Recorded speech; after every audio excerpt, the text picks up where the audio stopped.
don't understand why women think that other women owe them any type of loyalty. Why is the go-to for women when they think somebody's cheating on them? Well, let me attack the female. You shouldn't be attacking anybody, honestly. But I don't know why there's this thing, let's destroy the female's vehicle. Maybe he don't want you anymore. Imagine standing in front of a judge and calling felony vandalism a simple mistake. That was Samantha Guadarrama's strategy after causing $6 grand in damages to her ex's car. Judge Boyd had to step in and explain the difference between a mistake, like grabbing the wrong umbrella, and calculated revenge. The police report reveals this was actually a case of obsession and rage. Watch closely as Judge Boyd dismantles the excuses and delivers a lesson on self-worth that leaves the courtroom speechless.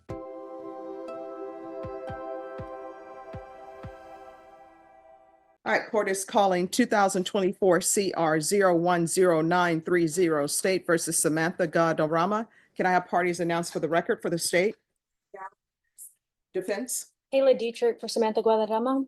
And are you Samantha Guadarrama? Yes, ma'am. All right. Have both parties had a chance to review the PSI report and TAP evaluation? Yes. Any objections? No, Your Honor. All right, you entered a plea bargain agreement on January 6th. According to the plea, punishment is be assessed at $2,000 fine. State recommends deferred adjudication.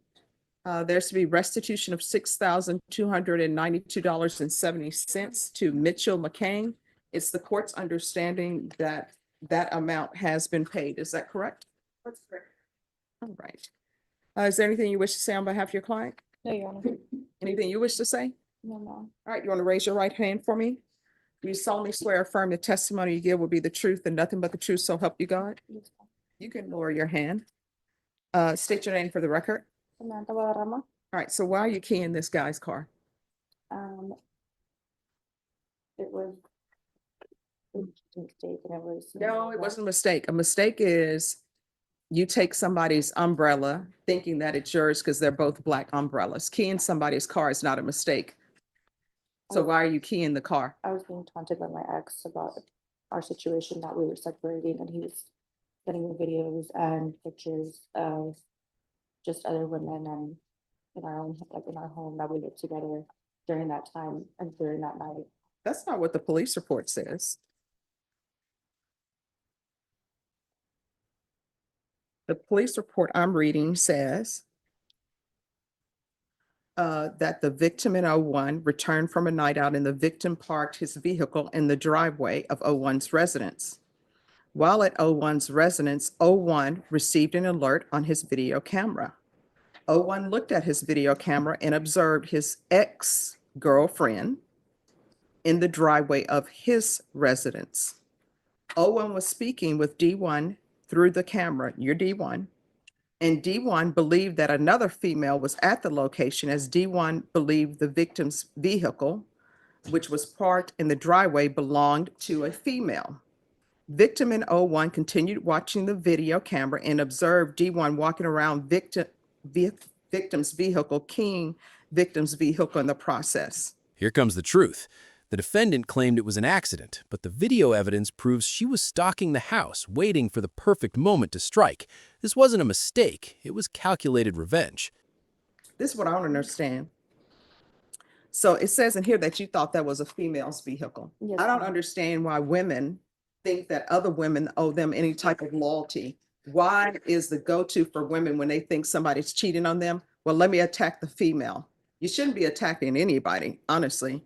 But I don't know why there's this thing, let's destroy the female's vehicle. Maybe he don't want you anymore, or maybe he wants you and the other female. If that's the case, you have choices to make. Either you're going to stay with him and accept the fact that he's cheating on you, or either you're going to leave him. The choice should never be, let me key his car or key the female's car. It's never going to turn out good.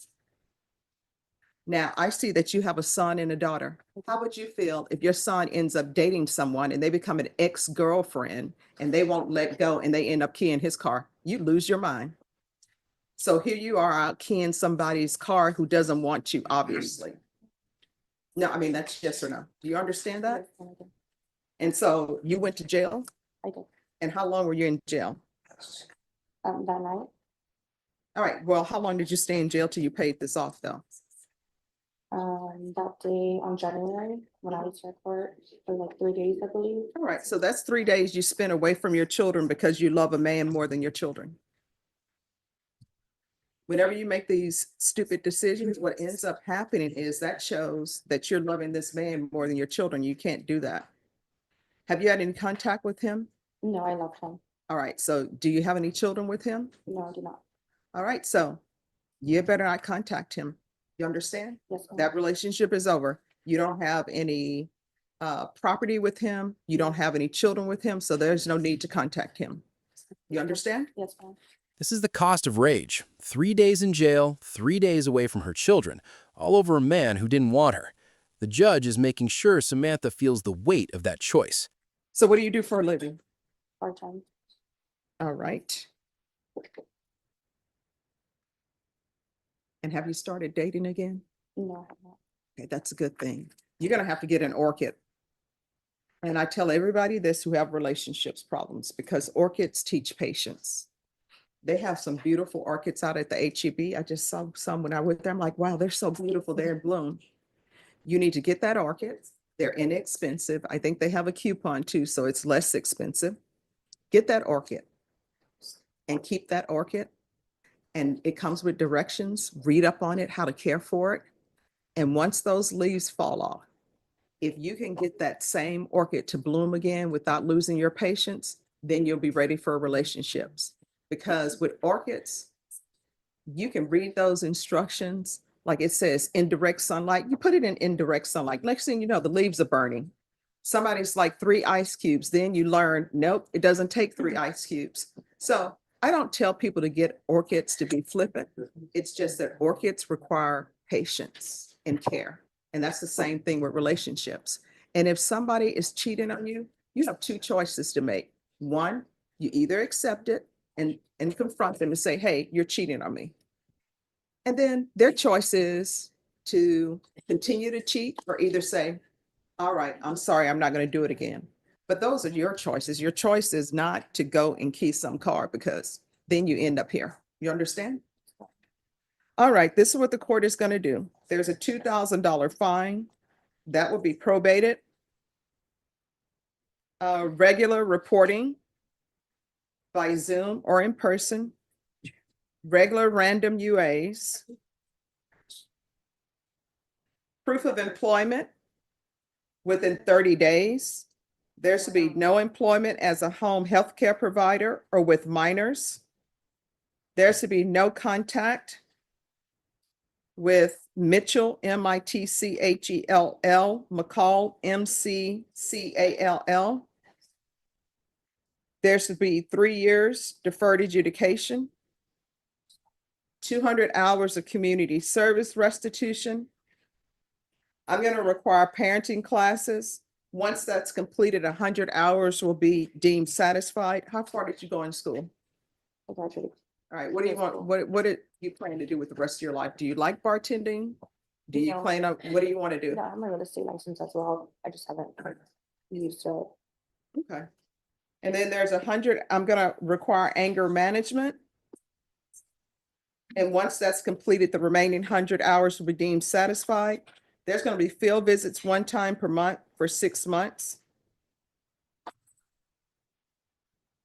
And the court will show that the restitution amount of $6,292.70 has been paid in full. Probation, is there anything else? I got it. All right, is there anything else you need from the court in order to be successful? No, ma'am. All right, did you review the document? Let me see if I have it here. Entitled Trial Court Certification of Defendant's Rights to Appeal with your attorney. Did you understand it and sign it? Yes, ma'am. All right, because this is a plea bargain agreement, because I followed your plea bargain agreement, and because you waive your right to appeal, you do not have the court's permission to appeal. We can go off the record. So I put you down for 3 years deferred adjudication. If you complete everything early, I'll consider early termination. Whether you're on for the full 3 years or not is completely up to you and your actions. Do you understand? Yes, ma'am. All right, make better choices. You got children to consider, okay? All right, good luck to you. Thank you, Your Honor. You're welcome. Samantha Guadarrama walked in with excuses, but she's leaving with a heavy sentence. Judge Boyd handed down 3 years of deferred adjudication, anger management, parenting classes, and over $6,000 in restitution, which thankfully has already been paid. This wasn't just a court case, it was a life lesson. The moral here is simple. You cannot key your way into someone's heart, and revenge only ends up hurting your own family. So I have to ask you, do you think Judge Boyd's Orchid lesson will actually help Samantha find patience, or was this sentence too lenient for someone who stalked and destroyed property? Let me know your verdict in the comments below.